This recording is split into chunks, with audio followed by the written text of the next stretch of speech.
Hey guys, Ben here. Welcome to What Can It Earn Season 2. This is a Cromwell Knight review, and if you're not familiar with the What Can It Earn series, this is a series we did a while back where I'd basically play 25 games in various premium tanks, and I'd track all of my earnings on that tank across all of those games and a bunch of other data, and then I'd share that with you so you could get an idea of maybe roughly how much silver you might expect to make using different premium tanks in WoT Tanks Console Edition, as well as an idea of some of the other pros and cons of those tanks and how to use them.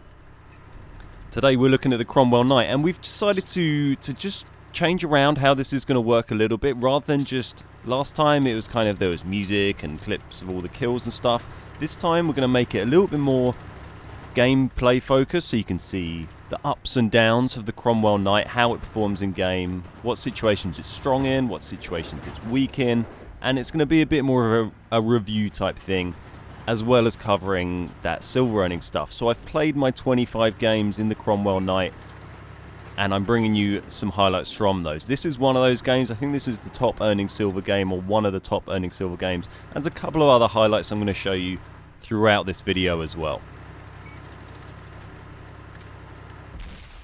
So if you're not familiar with the Cromwell Knight, it's essentially a Cromwell B from PC, but with a fancy colour job on it. It's got the Union flag, the Union Jack paint job all over it. It's currently back on sale. There's a bundle of tanks, so you can buy this, the Liberté and the Freedom, the hero tanks as they're called. You can buy those as a bundle for 13k gold. I believe there's also a super mega bundle that's comes with a load of equipment and a month of premium stuff. I think that's about 19k gold, so a lot of money. But, and this is a big but, you can buy the Knight on its own from July the 15th to the 21st for only 2,300 gold, which is really, really cheap. So just quickly to the game at hand for a moment. What the Cromwell really excels at is its maneuverability. Its gun is nice as well, it's got great rate of fire, but it's all about the speed and agility. It's got trash armor, it's got very flat armor, very thin. You're lucky to get more than 70 to 80 millimeter effective really anywhere on your tank, and you're going to get penned very, very reliably. But what you can do is you can just hassle people like this. It's also quite low as well, so I managed to actually get under this guy's gun, make it very difficult to hit me. And as well as, once I realised it's a little bit tricky to try and properly circle him because he was next to that rock outcrop, I just sort of sit next to him and shuffle backwards and forwards, kind of irregularly. It's a nice little technique that you'll suddenly go forward just so they try and shoot. And as you saw there, he missed pretty much every shot, and we were able to take him down. And we also just started the game very aggressive, and you can see here, as soon as I've got rid of that guy, we just push straight forward and get into a nice aggressive position. So a couple of the rules for the What Can It Earn series. These 25 games, I'm doing it all with no ops at all. So keep in mind, in reality, you're going to earn, well, I'd say assuming you're a similar skill level to me, then you'll earn more silver because you'll be using ops, and they can give you a pretty good boost. But for the sake of keeping everything even, I didn't use ops in the previous series. I'm going to stick with not using ops for this series, and then that'll give a little bit of a fair representation. And hopefully, once you have a look at the silver earnings for this, you can kind of decide whether you think you're similar sort of skill level to me, whether you're better than me, whether you're not quite as good as me, and then you can maybe work out that you might make a little bit more, a little bit less. And if you're just interested in looking at the raw data, just check down the description below. I'll stick a link to a Google Doc, and you can just go there and browse the numbers if watching the review isn't your kind of thing. So here we go, we're just charging in now. They're down to 5 enemy tanks remaining, not a lot left. So this stage in the battle, I'm just charging in. Wow, that was quite a miss there. Just charging in to try and mop up as much damage as possible and make as much as I can. And it's worth keeping in mind, I've been talking about silver earnings a lot for premium tanks, but really when you're at a tier 6 or lower, anything but a tier 8 premium, your primary goal is probably going to be crew grinding. Because if you want raw silver, then tier 8 premiums are always the way to go, because they will always make more. But some people you might not have the money to splash out for tier 8 prem, and a tier 6 or a 7 isn't a bad option because they are a lot cheaper than tier 8 premiums. Tier 8 premiums can be very expensive. This one, thankfully, is not. So if you're interested in, so I'm just going to drop some of the data that we got from the 25 games as we go through this gameplay, and then we'll maybe do a little bit of a summary of it at the end with all of it on display. But over those 25 games, there you go. That's the end of that round. So over those 25 games, we made a total of 623,000 silver without a premium account, or just over 1 million silver with premium. So 25 games, 1 million silver, that's not too bad. You can see in that one we made 80k with our premium account, just 50k without, for a first class mastery badge. So not too shabby. And games like that weren't too hard to churn out. This is a really nice tank. It's a really nice tank at its tier. It's certainly my favourite out of the Liberté, the Freedom, and the Knight. I don't think anyone would argue that the other two tanks are better at their tier than this one. I'd be surprised if anyone did. But so the average silver this thing made, that was an 80k round there, but actually the average over those 25 games came out at about 41,000, so that was double the average that previous game. Because there's amongst the good games, there's also the fail games. I didn't leave any out, so there's the good and the bad and the ugly, and this here is an example, unfortunately, of the ugly. So nice little jump there. So one of the things that also for this series, I decided not to platoon at all. That's what I did for the first season. And a light armoured quick tank like this really benefits from platooning. So when you're not platooning and you're in a really fast tank like this that I like to play really aggressively, you can really suffer sometimes, because I always make really big, bold plays at the beginning, like you can see I've done here. I've charged right forward to try and get in a really aggressive spot. But unfortunately this time I've misjudged it, and I'm just about to get swamped by these guys, and I'm going to have absolutely no chance. And this was really gutting, because this was right at the end of the 25 games, and we had really nice matchmaking, and I cocked it up. So there you go. That's a bit of a fail, and that's kind of one of the things that happens in World of Tanks when you play aggressively on the front line. It's a very fine line between having a great game and having a complete fail game like that. But you can see we still made 17k. And now we are back for a bit of for kind of take two on on Live Oak, so we can see how this pans out this time. And we're going to make a very similar play, but it's going to work out a lot better. So just for a comparison, that 40k, I'm just going to talk in terms of silver earned with premium account, I think, just to keep it simple, and then I'll show you the data so you can see the non-premium numbers as well at the end. But that 41k average per game, not too bad. To compare that to some of the tanks we previously looked at, the Jagdtiger 88, one of the tier 8 premiums, that made 77k. That's sort of 70 to 80k a game. That was about the region for most of the tier 8 premiums we tested. This is with a premium account. And if we come down to tier 7, I looked at the E25 and the SU-122-44. They made between 47 to 54k a game. So it's getting nearer that sort of range. This sort of sits just below the earning potential of the E25 and the SU-122-44.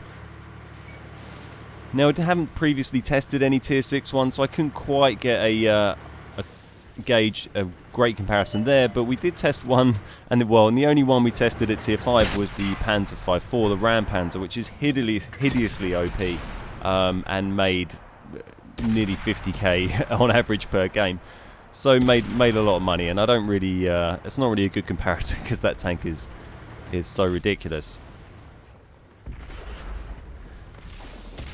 So you can see here, this worked out a lot better than that previous round on Live Oaks that you saw. I was able to get in here, and the enemy was so slow pushing up and hardly sent anyone this way, that I was able to get them on the back foot and get support of my teammates, and we've been able to put the pressure on and get them in a really shitty position here.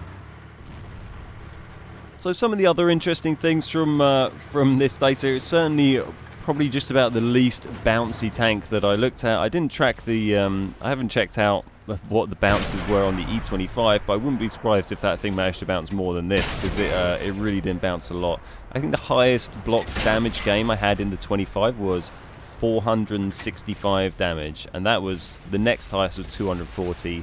Most of the rest of them were zeros, and only blocked in total 1,350 damage over 25 games, so really small amount of damage blocked. I mean, compared to some of the other tanks that we tested, the Jagdtiger 88, obviously a much more heavily armoured vehicle, blocked 30k damage over those 25 games. So this one, yeah, just managed over 1,000. You're not going to block much. It's thin armour, it's very flat, but you are very, very quick. And it's certainly really fun to drive. If you're going to pick one of those 3 flag tanks that you could own, I definitely recommend you get the Cromwell Knight. It's also great as a British premium because British premiums are so few and far between. There's hardly any in the game. There's no tier 8 premiums in the game.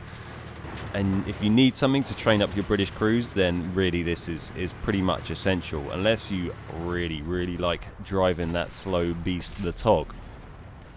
So equipment wise on my Knight, I'm running a gun rammer, I'm running optics, and also running vents. Now you could argue that you might want to switch out the optics for a gun laying drive, and that is something that I used to do on this tank, but I think after chatting with people and having a bit of a think about it, I think the optics overall are probably going to give the bigger boost.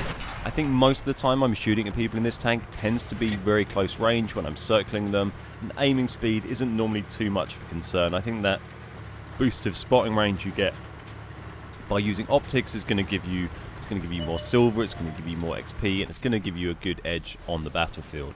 So you can see here we managed to crack them round on the railway lines, and we've pushed round. I've been trying to lead the way the whole time and just get loads of nice flanking shots in, doing some damage. And once again we're into that stage of the battlefield where I've decided I'm just going to charge in and try and farm as much damage as possible rather than sit and snipey. So if you like quick moving, lightly armoured, agile mediums with a good rate of fire, this is definitely your sort of thing. If you're after something with a bit of armour that can sit there and duke it out, it's probably not going to be your cup of tea. It's basically a Cromwell B from PC, which means it gets slightly better terrain resistance than the normal Cromwell, but it also gets a slightly increased aiming time over the normal Cromwell, which I don't believe the Cromwell B on PC gets. This Cromwell Knight has an aiming time base of 1.89, but the accuracy is slightly reduced, giving it 0.4 accuracy. So you can see there we got 70k, we've got a fairly nice amount of damage and a nice little bit of assisted as well to give us that extra boost in silver. So here we are with the final replay I'm going to show you. This is another really nice example of using the Cromwell's speed and agility to get it into an advantageous position on the battlefield and really help swing how the game pans out. And if you know what you're doing on mines, then you know that if you're in a quick tank, you really should be charging to get up on this hill as soon as the game starts. And thankfully on this one, due to the speed of this tank, I managed to get up there first. But it's a bit of a close thing. You're always kind of relying on your teammates coming up behind you as quick as you can. At this stage, you're getting a little bit worried. So this guy tries to poke his nose round, decides against it, managed to get one shot on him. But there are a lot of them coming. I can slowly see my teammates moving in. This guy's pushing a little bit. Okay, this guy's deciding to come around. He thinks he can go for it. He thinks he can challenge me. In the tier 5, it's probably not the best idea. Thankfully, my teammates begin shooting him in the butt. And I fluff a couple of shots, but thankfully someone finishes the job. Here we go, got one more he's tried to push.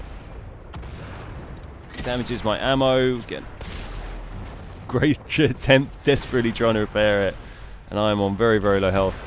And there we go, thankfully managed to get him. And the enemy tide has just about been stemmed there. We've got enough tanks in position that they seem to have given up attempting to push up here because they're just eating so many shots on the side. But I'm on very low health. There we go. Now I'm on very low health, 45. And you may not think this is going to be an amazing game, but we've managed to hang in there. And we'll see what we can get done. So some of the other interesting stats that came out from those 25 games. We've got a 68% win ratio. That's all completely solo. This is all on Xbox One, by the way. This is on PlayStation.